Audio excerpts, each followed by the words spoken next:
When the preaching work was getting started in such countries as South Korea, Jehovah often used missionaries to help strengthen our brothers.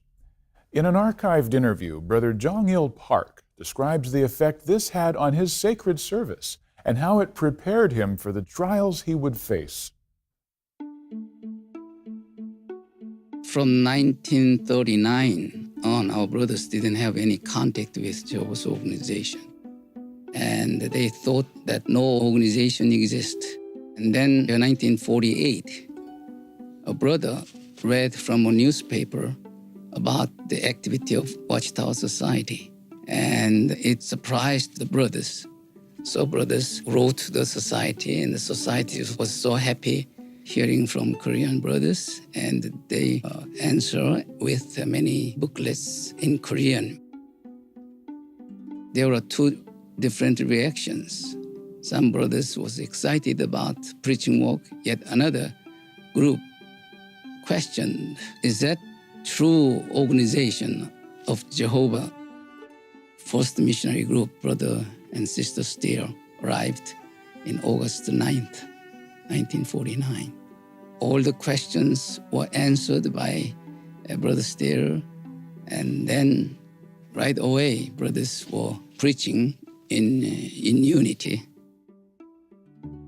I began pioneering in January 1950, and then March 1950, 6 more missionaries arrived from Gilead School.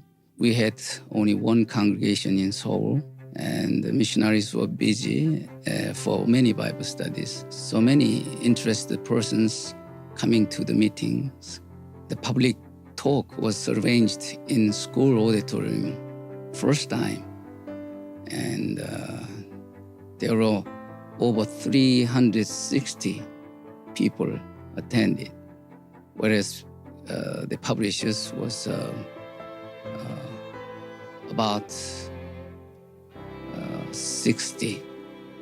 The same day, Korean War broke out, and the missionaries had to leave on 27th of June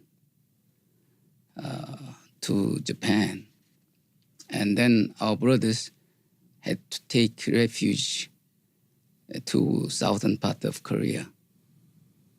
I was hiding in the country.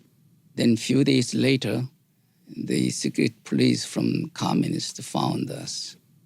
We explained to him, as a Christian, we cannot participate in the war. So we had to hide ourselves.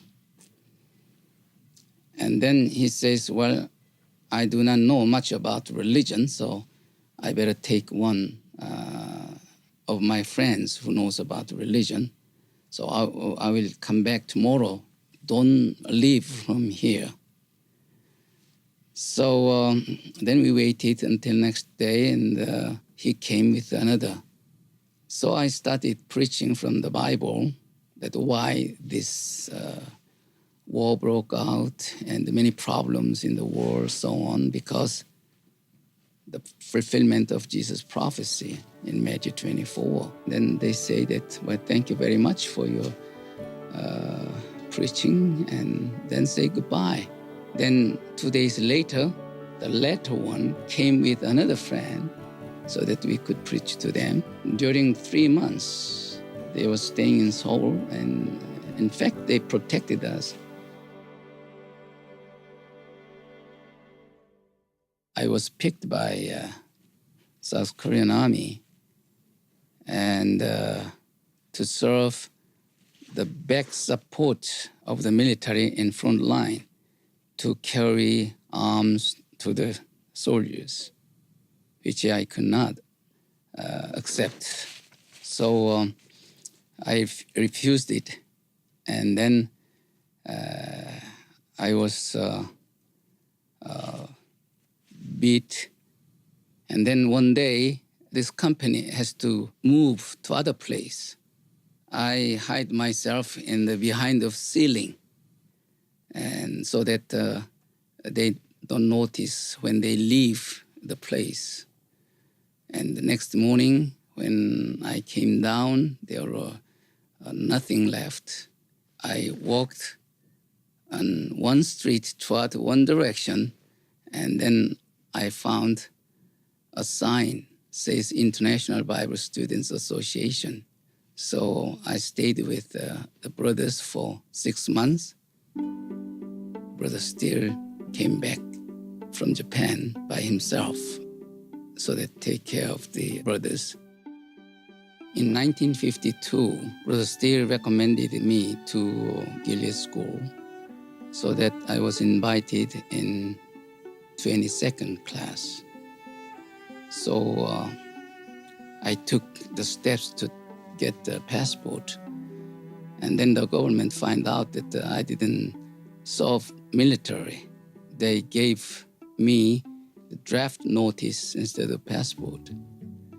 So I had to stand for the neutrality instead of going Gilead School, which made me to be confined in military prison for 2 years. Then 1958, I was enrolled Gilead School in 32nd class.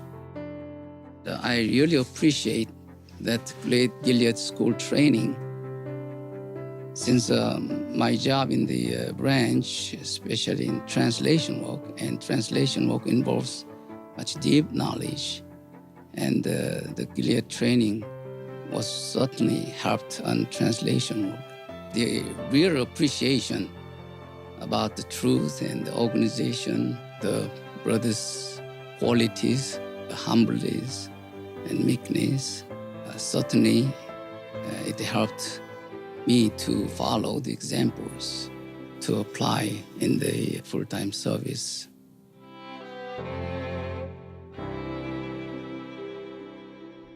Did you note what Brother Park said he appreciated most, even after enduring persecution and prison for his faith?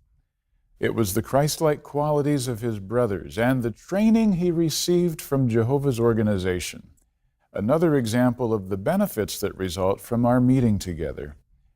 If you'd like to find more ways to imitate Brother Park's faith, you can read his life story beginning on page 12 of the December 2008 issue of Awake.